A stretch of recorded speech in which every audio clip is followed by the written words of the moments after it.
2시간 전에 마감한 트레이더가 생생하게 전하는 글로벌 마켓 리뷰 델타1입니다. 우리 시장은 기관이 현물 매수와 선물 베이시스 개선에 따른 프로그램 차익 매수 유입 등 여러 가지로 긍정적인 신호들이 나타나면서 상승을 하였고, 해외 시장 또한 장중 온갖 악재를 모두 극복하고 사실상 종가 고가로 마감을 하였습니다. 어떠한 이유로 시장이 올랐는지, 그리고 매수 포지션은 언제 어떤 조건에서 청산해야 할지 여러 가지를 이야기해 보겠습니다. 먼저 아시아 세션 갑니다. 한국 시장 개장 분위기는 강보합 출발이라 어디로든 방향성이 생길 수 있는 상황이었는데, 오늘의 시장 특징은 의외로 현물 매수가 초반부터 강하게 들어왔다는 것입니다.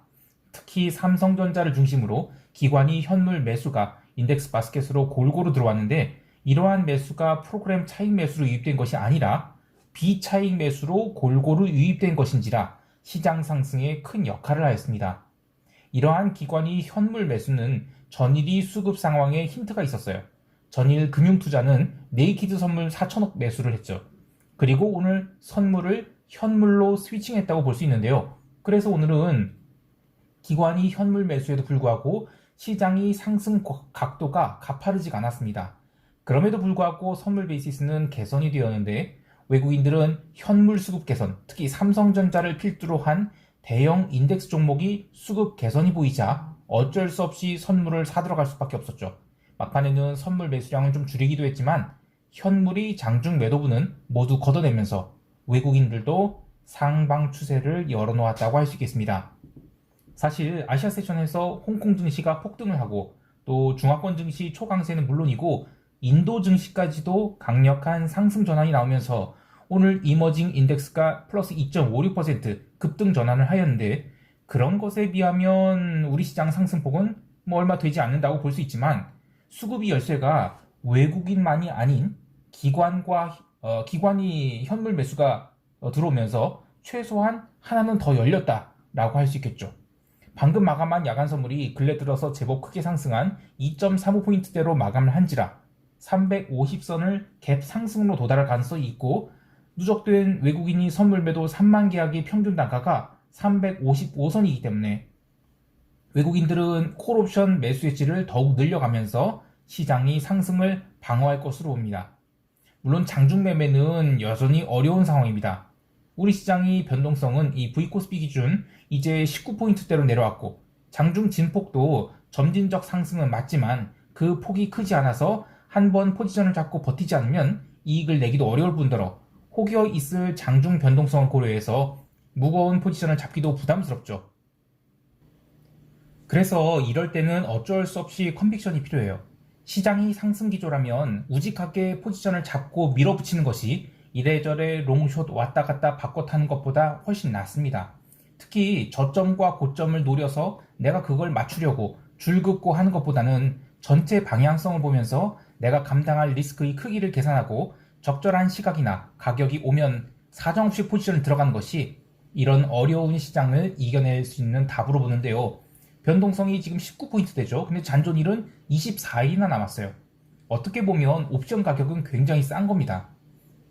시장의 하방 경직이 여러 차례 확인되었기 때문에 혹여 외부 악재로 장중에 큰 눌림이 나왔을 때 롱숏 막 뒤집지 말고 이제는 큰 눌림이 왔을 때 콜옵션 매수 대응을 하는 것이 좋은데요. 물론 이번 주가 미국 옵션 만기주이고 또 미국 또한 쌍바닥을 만들지 않고 외바닥으로 올라온지라 방향성은 아직 위아래 다 열려있기 때문에 우리 시장에서 지금부터 콜옵션을 매수해서 뭉개는 것은 리스크가 있겠습니다. 그렇게 초반에는 풋옵션 매도를 해서 델타를 따라갔고, 그렇게 얻은 이익을 누적하여 콜옵션 매수의 재원으로 삼았다가 상황이 됐을 때 콜옵션 매수를 누적하는 것, 이게 가장 좋은 전략이 되겠습니다. 이와 같은 이번 6월물은 콜옵션 매수자들에게 적절한 기회를 줄 것으로 보고 있습니다. 현물 매매 동향을 보면 외국인이 정말 오랜만에 삼성전자 매수를 했습니다. 비록 금액은 120억 밖에 되지 않지만 순매도가 멈췄다는 것에 더해 기관이 약 1,500억 정도밖에 매수를 하지 않았는데도 무려 1.95%가 상승했다는 것은 외국인들에게 숏을 빨리 걷어내지 않는다면 너네들 진짜 사망 선고 받는다 라는 신호를 준 셈입니다. 현물을 하시는 분들은 잘 알고 계시겠지만 종가가 20일 이평선 위에서 마감됐다는 것은 지난 20일 동안 매일 현물을 공매도한 쪽에서 그 기간만큼이 누적된 공매도 포지션이 손실 상태로 전환됐다는 얘기입니다. 그리고 시장이 첫 반등에서는 그닥 큰 상승이 나오진 않아요. 여기서 하루 이틀 밀리지 않고 버티다가 오르는 사흘째 되는 날, 이때 오르게 되면 그때는 알고리즘 베이스의 숏 커버링이 나올 수 있어요.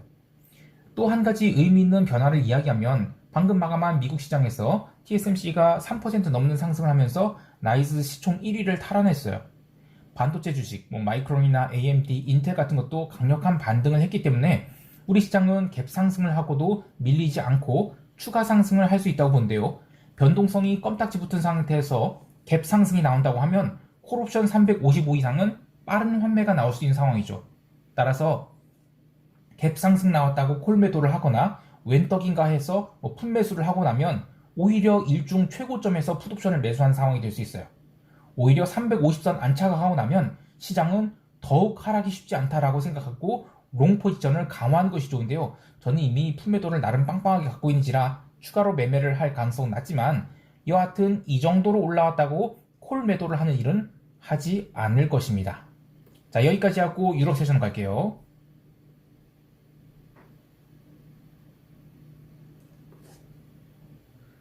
유럽 증시는 오늘도 상승을 했습니다. 초반 변동성이 죽어있는 상황에서 상방으로 방향을 잡았다가 미국 세션 들어서 나스닥 조정으로 함께 밀리기도 했으나 오늘도 유럽 증시는 강했죠. 결국 현물 마감은 사실상 종가 고가로 끝났고 선물 또한 종가 고가로 마감을 해서 의미 있는 반등을 이어갔습니다. 유럽 증시 상승에 대해서 뉴스플로우 상으로는 중국 시장이 강한 반등을 하면서 위험자산 선호가 있었다고 하는데요. 유럽 시장은 우크라이나 전쟁이나 치솟는 인플레이션 그리고 성장 둔화 여러 가지 우려로 주가가 지금 지하실을 파고 가도 모자랄 망정 계속 오르고 있어요. 이게 트레이더의 시각과 이코노미스트의 시각이 다른 것이 스태그플레이션이라든지 리세션 같은 우려가 있다고 해서 시장이 내려가는 게 아닐 수 있거든요. 트레이더는 각각의 이슈에 대한 리스크의 반영도를 시장과 호흡하면서 이 재료는 이제 더 이상 시장에 충격을 주지 못한다는 것을 빨리 깨달아야 됩니다. 물론 이코노미스트는 그러지 않아요. 이코노미스트는 단기 프레임으로 보는 게 아니라 장기로 보기 때문에 계속 시장에다가 경고를 해줄 필요가 있습니다. 그러나 트레이더는 그런 경고보다 시장의 반응이 더 중요합니다. 그래서 트레이더는 늘 시장과 호흡하면서 자기 논리가 좀 말도 안 된다고 생각하고 뭐라고 해야 되나? 하여튼, 이코노미스트들이랑 대화를 할 때, 이렇게 사자가 있어. 이렇게 평가를 받을지언정, 돈을 버는 게 중요해요, 트레이더들은. 트레이더는 돈을 못 벌면 잘립니다. 그래서, 프랍 트레이딩 하는 분들은, 자기 논리가 맞지 않다 하더라도, 일단 시장이 맞으면, 맞는 대로 따라가는 거예요. 늘 시장이 옳습니다. 자, 어쨌든, 지난주 후반에 내내 이야기했지만, 유럽 시장에 뭐 하나 해결된 거 하나도 없어요. 그리고 오늘 뉴스플로우 상으로는 그 ECB의 클라스 노트 네덜란드 중앙은행 총재가 죄송합니다. 7월에 25pp 금리 인상 지시하고 50pp 인상도 배제하지 않는다. 이러면서 유로화의 강력한 숏 커버링을 만들어내요. 자, 이것만 보면 어렵쇼? 니 먹고 할 만한데요. 왜냐면 라가르드는 계속해서 유럽은 긴축이 부담스러워. 어차피 인플레이션은 일시적이야. 이런 마인드를 유지하되 또 유로화의 약세는 안 된다. 이러면서 계속 스무딩 오퍼레이션 하고 있죠. 그러니까 ECB에서도 지금 사공이 너무 많아요. 플라스노트가 처음으로 50bp 인상 이야기를 했는데 아시아 세션 내내 밀리던 유로존 채권은 반등에 실패하고 끝까지 밀리게 돼요. 자, 그런데 지금 시장이 유로존부터 반등을 하기 시작한 가장 큰 이유가 뭐냐면 유럽은 미국과는 달리 경제 상황이 쉽게 긴축으로 돌아설 수 없는 계속 부양적인 상황을 유지해야만 이런 난관을 극복할 수 있다. 그런데 그러다 보면 인플레이션이 심각하게 나타나지 않겠냐. 인플레이션이 폭등하지 않겠냐. 그런데 라가르드는 아니야, 괜찮아, 이거 일시적이야, 계속 마사지를 하고 있잖아요. 그런데 오늘 클라스노트 네덜란드 중앙은행 총재는 전혀 다른 얘기를 했어요. 그러면 오늘 증시는 밀렸어야 돼요. 자, 그런데 증시가 상승했다요. 이건 뭐냐면 블룸버그의 마켓 레벨도 나오지만 그만큼 유럽 증시의 딥바이어들이 굉장히 많다는 얘기예요. 영국은 전고점까지 빨리 올라와 보거든요. 그러니까 이번 글로벌 증시 변동성 축소 그리고 반등은 유럽 증시가 주도했다는 점에서 얘네들이 속도 조절이 미국 시장에 조정을 가져올 수는 있겠지만 최소한 한 번 정도는 더 시장을 들어올릴 가능성이 높다고 보고 있어요. 왜냐면 이미 최근에 기록한 변동성 저점을 다 깨버렸습니다. 그런 상황에서 더 이상 나올 만한 악재들이 없어요. 그러니까 나오는 악재도 이제는 다 반영됐다고 보고 장중에 소화할 가능성이 높다는 것입니다. 자, 그와는 별개로 오늘 미국 세션 개장 전 발표된 미국의 4월 소매 판매 전월비 0.6% 상승으로 컨센서스보다 크게 잘 나왔죠. 자, 그런데 지수 선물은 이미 많이 올라와 있었어요. 그래서 시장은 별다른 반응을 하지 않았습니다. 그러니까 오늘 미국 시장이 오른 것에 대해서 소매 판매가 잘 나와서 올랐다, 이거 아니에요. 그리고 또 채권 시장이 내려간 채권 시장이 하락한 것도 소매 판매가 잘 나와서 채권 시장 내려갔다, 그거 아니거든요. 왜냐면 냉정하게 보면 유럽 세션에서 이미 채권 가격이 빠지기 시작했어요. 아시아 세션부터 빠지기 시작해서 이 클라스 노트의 발언 이후로 50bp 이상? 어이씨 뭐야 하면서 장기 채권 쫙 빠져버렸죠. 그래서 이 소매 판매 때문에 시장이 올라가거나 채권이 이거 아니고 증시에서 계속 바이 더 딥의 그 리스크 온이 나타나면서 지수를 계속 끌어올리고 있다. 그리고 그것이 시작은 유럽 증시다. 이런 게 트레이더의 시각이라고 할 수 있어요. 그래서 이코노미스트들이 보면 옛날에도 저희 회사에서 이제 이코노미스트 분이랑 이제 유럽 모닝 미팅을 하는데 이런 얘기를 해요. 야, 니네들은 이 트레이더들은 약간 좀 사짜다. 좀 논리 있게 논리를 가지고 얘기를 해라. 근데 그런 얘기를 딱 듣잖아요. 그리고 그날 트레이딩하면 상당히 많이 깨집니다. 왜냐면 트레이더는 자기만이 감각이 있어요. 그리고 그게 좀 논리가 안 맞다 하더라도 어떤 특정 상황에서는 이런 논리만 통하고 나머지는 그 수급에 의해서 묻히거든요. 그래서 자기가 갖고 있던 어떤 시장에 대한 그 호흡의 템포가 이코노미스트들한테 딱 끊기잖아요. 그러면 트레이딩이 망해요. 네. 그래서 이코노미스트 분들을 제가 폄하하려는 것은 아니고 그분들도 굉장히 좋은 통찰을 제공하지만 그분들이 보는 타임프레임과 트레이더들이 타임프레임이 분명히 다르다. 그리고 트레이더들은 항상 시장이 옳다. 그리고 시장이 어떤 리스크 온이나 오프 흐름이 어디서 출발한지를 글로벌 시각에서 쫙 봐야 되고 그것이 번지느냐 축소되느냐 어떤 이유로 소멸되느냐 그런 식으로 계속 호흡을 해야 됩니다. 그래서 사실 제가 유튜브를 하는 것도 그런 것에 대한 감각을 잃지 않기 위해서 하는 것도 있어요. 자, 다시 돌아와서 상품 시장에서는 기름값이 내렸다고 하지만 장 마감 후 새벽 5시 30분에 발표된 미국 석유협회 그러니까 API의 원유 재고가 245만 배럴 감소로 나오면서 컨센서스보다 크게 줄어들자 장중 눌림을 모두 극복하고 다 올라와 버렸어요. 기름은 지금 옵션 만기를 코앞에 두고 있죠. 그래서 여기서 더 시세가 나오기보다는 대충 이 구간에서 마무리하지 않을까 해요. 다만 당월물 기름은 지금 114달러인데 비해 차월물은 111달러죠. 그래서 스프레드가 3달러나 백오데이션이지라 차월물 기름을 바로 때리기보다는 조금은 시간을 보내면서 매도를 노리는 것이 좋겠습니다. 그 외에 구리는 LME 마감 때까지만 해도 1% 넘는 상승을 보였지만 새벽 3시 이 파월의 인플레이션을 끌어내릴 필요가 있다라는 발언에 장중 상승폭을 모두 토해내기도 했어요. 하지만 파월의 발언이 끝나자 구리 가격은 눌림을 어느 정도 만회해서 마감을 했는데요. 전일 통화시장에서 이 오지달러가 추가 상승을 강하게 하는 등 상품 통화들이 계속 강세를 보이면서 전체 상품 시장이 반등에 힘을 불어넣어주고 있고 또 중국 증시 리스크 온 흐름 역시 상품 시장이 하방 경직을 제공하겠지만 아직까지는 키 맞추기가 좀 더 필요할 것으로 봅니다. 자, 유럽 세션 정리하면 대부분이 자산군에서 리스크 온 흐름이 이어졌다고 할 수 있겠어요. 각각의 이슈는 다르지만 결론은 버킹엄이고 위험 자산 선호는 이어질 것으로 봅니다. 자, 이제 미국 세션 갈게요. 미국 지수 선물은 전일 본장 마감 30분 전에 급락을 시켜서 마감을 했는데 이렇게 되면 롱바이어스를 갖고 있는 저로서는 매수의 찬스가 되는 겁니다. 물론 이미 나스닥 12,250선에서 선물 매수를 잡았기 때문에 장중이 급등락을 모두 견뎠더니 결국에 도루묵되고 마이너스 1% 마감을 한 것에 대해서 야, 이게 뭔 롱이냐 라고 하실 수 있지만 변동성을 꼭 봐야 돼요. VXN 나스닥 변동성 지수가 연속으로 음봉 2개 맞은 상황에서 마이너스 1% 마감을 했다? 이거는 매수 포지션을 손절할 게 아니라 더욱 강하게 매수를 실어야 되는 찬스가 되는 거예요. 오늘 나스닥 변동성 지수는 깔끔하게 마이너스 10% 밀려서 33.88포인트까지 밀렸는데요. 시장이 장중에 눌리든 반등하든 할 것 없이 변동성은 계속 밀렸어요. 사실 제임스 블라드 발언은 시장에 얼마 영향을 미치지 못했지만 새벽 3시에 파월 발언은 나름 시장을 흔들기도 했어요. 하지만 변동성은 전혀 장중에 조금 고개 들었다가 끝까지 밀려버렸죠. 그리고 30포인트대에서의 변동성에서 장중 진폭 절대값 1%는 움직인 것도 아니죠. 여하튼 아시아 세션에서 시가 저가선에서 출발한 나스닥 선물은 점진적 상승을 거듭하더니 유럽 세션 시작과 함께 강력한 상승을 보였는데요. 이것은 CTA3 롱 스위칭으로 봐야 되고 이렇게 미국 본장 개장과 함께 2%의 갭 상승으로 출발하게 됩니다. 보통 이런 갭 상승이 나오면 숏을 잡고 싶은 생각을 하실 수 있는데 시장이 바닥을 찍고 올라오려는 신호, 그러니까 변동성 하락과 반등이 동반될 경우 갭 상승 나왔다고 해서 매도를 한 습관을 간다면 혹시라도 나올 스트레이트 상승에 물리게 돼서 반등을 먹기는커녕 하루 종일 폭등이 나온 상황에서 저 바닥에서 매도를 해서 종가에 손절하는 경우가 생겨요.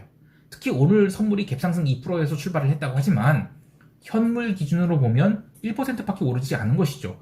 이것은 유럽 증시 미국 본장 개장 수준에서의 상승 규모와도 비슷한지라 장 초반에 숏을 볼 이유가 없었어요. 하지만 이 장 시작 후 테슬라에서 엄청난 매도가 쏟아져 나오면서 시장을 눌렀습니다.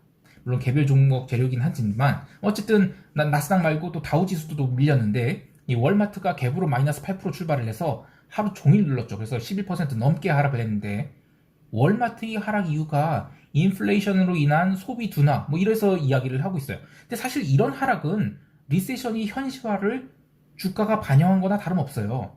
하지만 보잉이나 캐터필러 같은 굴뚝들은 또 강하게 반등했죠. 아니 사실 오늘은 대부분의 업종이 닥치고 매수가 들어와서 시장을 방어했어요. 사실 이 테슬라 매도만 아니었으면 오늘 시장은 장 초반부터 폭등할 법했는데요. 실제로 개장 후 15분 정도는 나름 상승 시도가 있었습니다.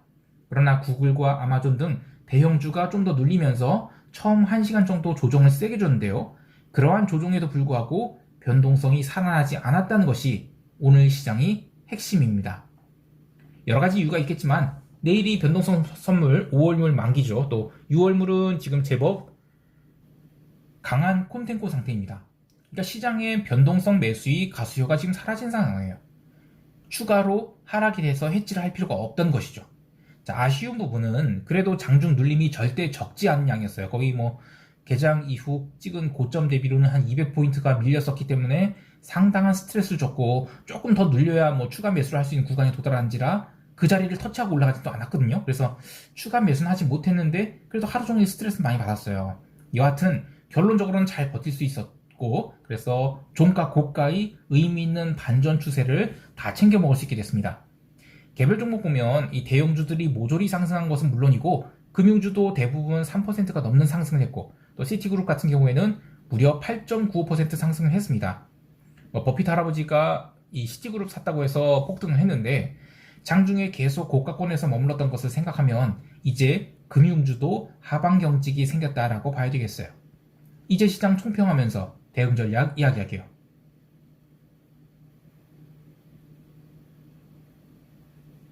한국 시장은 갭 상승이 어느 수준에 도달하던 오늘 350선을 돌파할 가능성이 높다고 봅니다. 어떤 형태로 도달을 하고 돌파를 할지는 예상할 수 없지만 시가 고가 또 그리고 종가 저가의 음봉이 나올 가능성은 아주 낮다고 보는데요. 특히 개인이 시초가부터 풋옵션을 산다든지 위클리 옵션에서 콜옵션을 매도한다든지 이런 역추세 포지션을 쌓는다라면 시가 저가의 종가 고가의 폭등이 나올 수 있다고 봐요. 또한 어제 시장에서 보여주었듯이 기관이 삼성전자 등 대형 인덱스 종목 매수가 집행되는 상황에서 갭 상승이 나온다? 그러면 외국인들은 어쩔 수 없는 숏 커버를 해야 될 가능성이 있습니다.